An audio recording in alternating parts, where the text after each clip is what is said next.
মুখ্যমন্ত্রী এখানকার ভোট লুট করাবেন, গুন্ডা বাহিনী পুষবেন, রোহিঙ্গা এনে ঢুকিয়ে দেবেন, আর উনি আসবেন না কেন? মানে ভারতীয় জনতা পার্টির কোনোই ভূমিকা নেই। ওনারা শুধু এই বিপদের সময় আমাদের মাথায় হাত রেখেছেন, আশীর্বাদ করেছেন। আজকের এই টিএমসির গুন্ডাদের সমস্যাটা কোথায় বলুন তো? আজকের এই সন্দেশখালী থেকে গরিব মানুষ, খুবই একটা গরিব ঘরের একদম পুরো মানে বলতে পারেন খুবই একটা ছোট পরিবার থেকে আমাকে প্রার্থী করা হয়েছে। সেইটা নিয়েই হয়তো আরো বেশি সমস্যা হয়ে যাচ্ছে এই তৃণমূলের গুন্ডা বাহিনীদের। আর ভয় পেয়ে গেছে ওরা এই জায়গায় যে আমরা মুখ খুলেছি, আজকে যদি আমাদের উপর অত্যাচার না হবে, আমাদের সাথে যদি নোংরা আচরণ না হবে, তাহলে আজকে আমাদের সঙ্গে এরকমটা কেন করছে? জায়গায় জায়গায় আমাদের হুমকি দিচ্ছে। এক্ষুনি আমরা আসছিলাম, পিয়ালের ঘরের সামনে হুমকি দিয়ে গেছে পিকাই দাস, এবং পিকাই দাস ওরূপে সৈকত দাস। আর দিলীপ মল্লিক হুমকি দিচ্ছে খুলনার থেকে লোক ভাড়া করে, রোহিঙ্গা ভাড়া করে নিয়েছে, ওদেরকে আগুনে জ্বালিয়ে পুড়িয়ে মেরে দেওয়া হবে আজকে রাত্রে। আজকে রাত্রের আগে আমি এই সন্দেশখালীর একটা মেয়ে, এই সন্দেশখালীর একটা বউ, তাই আমার মনে হয় আমি এই সন্দেশখালী বসিরহাটে হয়তো 7টা বিধানসভার আমি প্রার্থী হতে পারি। 7টা বিধানসভা আমার এতে হতে পারে, সব মানুষটাই আমার, কিন্তু আমি এই সন্দেশখালী একটা সাধারণ ঘরের বউ।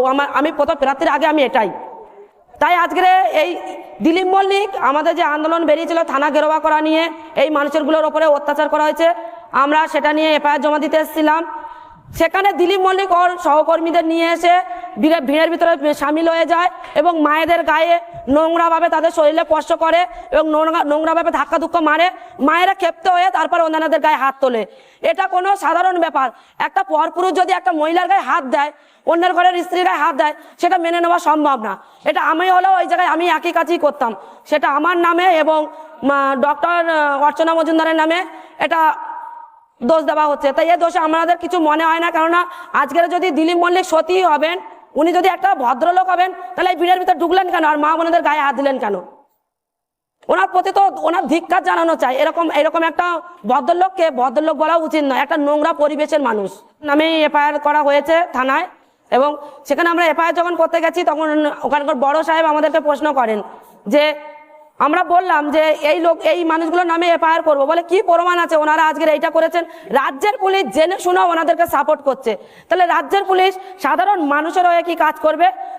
রাজ্যের পুলিশ আজকের এই টিএমসি বাহিনী এদেরকে আজকের পঞ্চায়েত প্রধান দিলীপ মল্লিকের হয়ে কাজ করছেন, শেখ শাহজাহানের হয়ে কাজ করছেন। আজকের এই পুলিশ মন্ত্রী হচ্ছে মুখ্যমন্ত্রী অনুগামীতে এসব হচ্ছে আমাদের মনে হয়। কেননা আজকের মুখ্যমন্ত্রী যদি চাইতেন সন্দেশখালী আসতে পারতেন।